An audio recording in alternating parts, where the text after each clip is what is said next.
isang non-profit organization na naglalayong tulungan ang mga start-up na mag-produce ng isang successful technology-based enterprises ang tatalakayin natin ngayong umaga.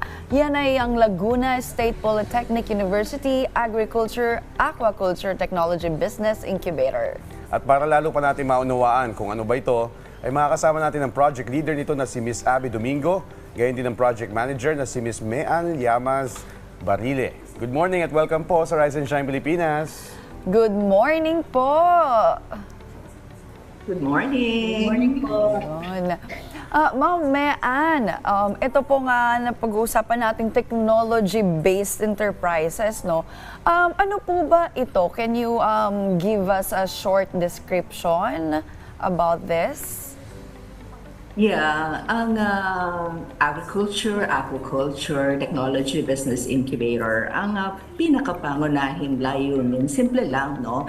Yung technology-generated technologies ng Universidad ng Laguna State Polytechnic University, ito ay dadalhin sa merkado, i-commercialize. That's the main objective. So para yung narinig natin, one of the senators said, research kayo ng research. So apparently parang somehow true, no? But this time, with the DOSP card funding of this project in LSPU, now we're ready to commercialize these generated technologies to the market, no? Para mapakinabangan ng bayan. So paano po natutugunan, Miss Abby, ng State University yung pangangailangan ng mga startup at yung mga pansimula ng mga MSMEs sa rehiyon sa pag-alalay at pag-komersyalisa sa kanilang mga teknolohiya at inobasyon? Magandang umaga sa inyo, lalo sa PTV4. Maraming salamat sa interview opportunity na to na pinagkaloob para sa LSPU at me.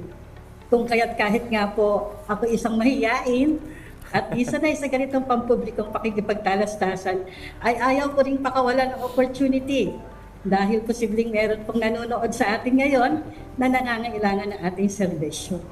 Sa pamamagitan ng proyekto ng DOST card at LSPU, sa tulong ng Technology Transfer and Promotions Division, TTPD ng DOST card, under Director Noel Catibo, ay nagkaroon kami ng Agri-Aqua Technology Business Incubation.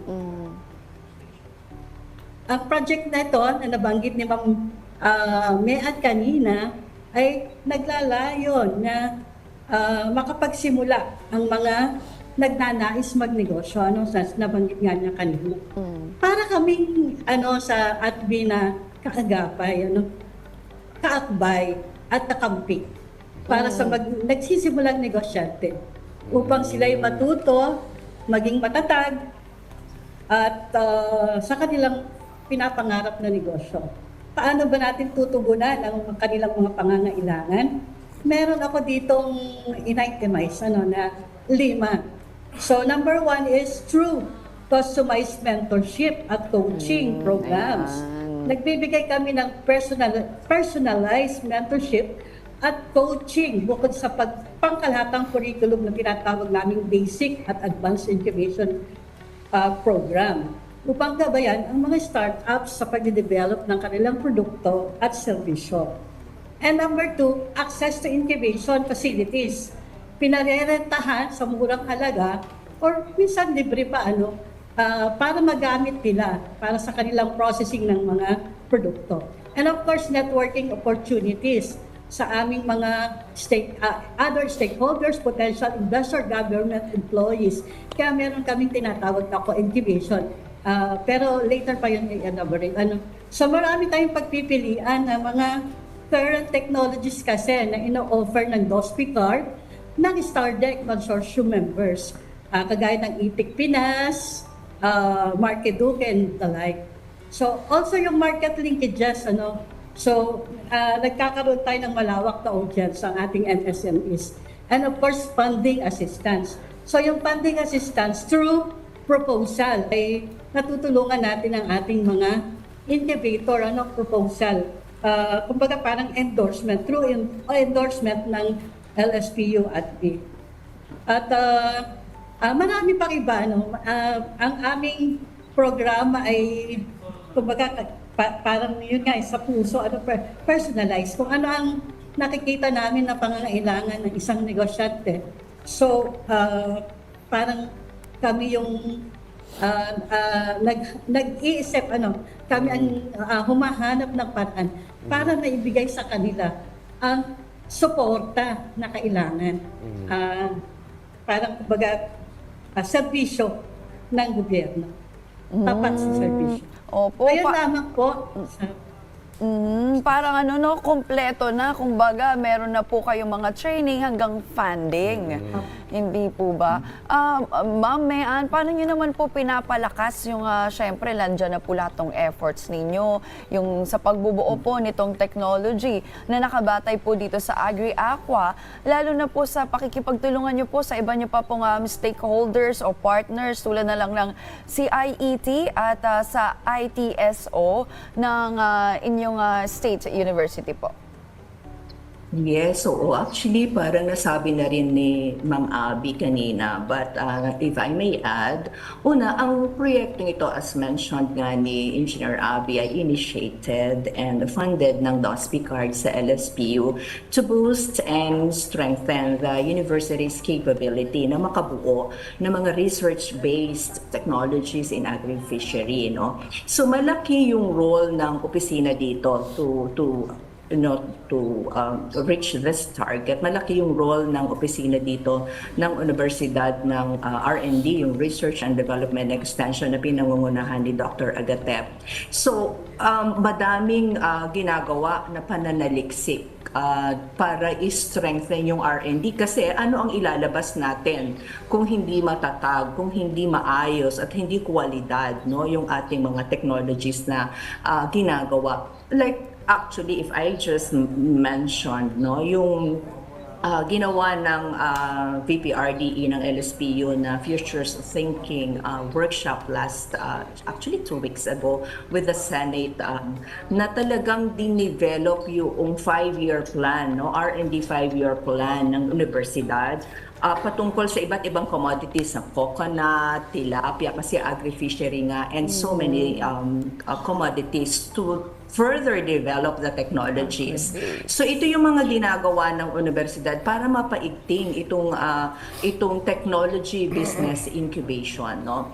Patuloy din ang paghahanap ng mga pondong kailangan, kagaya nga sabi ni Ma'am Abby kanina, para mas matugunan ang mga pangangailangan ng ating technology developers, even ng MSMEs, kasi mahirap mag-commercialize. We need many things. Sa FDA na lang, no? Yung Certificate of Product Registration, matindi ang mga requirements na nire-require sa ating technology developers. No? But then, nandun pa rin talaga, kagaya nga na sinabi ni Ma'am Abby, no? Sabi mo din, Ma'am, from research to marketing. Kaya, bukod sa pagpopondo ng PCARD, kamakailan lang ay pinondohan din ng LSPU R&D itong mga packaging, no? Itong product clinicking and packaging. Kasi talagang matinding requirement ito before you get the Certificate of Product Registration na kinakailangan para sa FDA. So kung nakikita nyo sa picture yung ating mga MSMEs na nagpipitch o nagtitraining ng kanilang mga produkto, bago nila magawa yan, mahaba yung proseso ng technology business incubation para mai-present yung technology o product innovation sa merkado. Ma'am, can I just follow up lang, no? Paano po ako gusto ko nang mag-umpisa? Ano po ba yung basic na kailangan ko na kakayahan, na skills, na resources? Kailangan ba meron na po kong concept, idea, meron na kong budget? Paano po? Paano ako mag-umpisa? Yeah. Sa TBI, sa Technology Business Incubation, minimum requirement is just you must have a prototype product or research. But then, kung wala ka pa dun sa prosesong ganun, kasi you just have this idea, no?